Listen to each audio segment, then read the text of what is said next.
سلف کا ایک بڑا اہتمام تھا بچوں کی تربیت کے حوالے سے، بچوں کو علم دینے کے حوالے سے۔ عبداللہ بن عبید بن عمیر رحمہ اللہ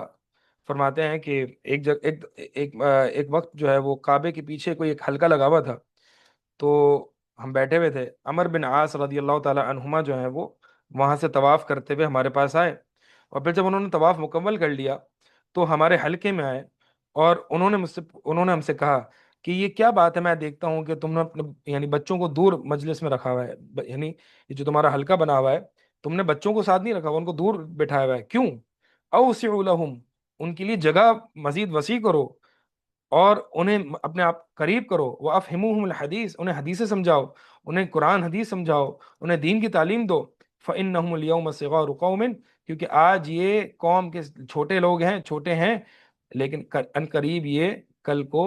دوسرے قوموں کے بڑے ہو جائیں گے، یہی وہ بچے ہیں کہ جو بڑے ہوں گے اپنی قوموں کو لیڈ کریں گے، لہٰذا ان کو جو ہے وہ تعلیم دو، ان کو اہمیت دو۔ اور کئی محدثین کے بارے میں آتا ہے، بلکہ عبداللہ بن مبارک رحمہ اللہ کے بارے میں آتا ہے کہ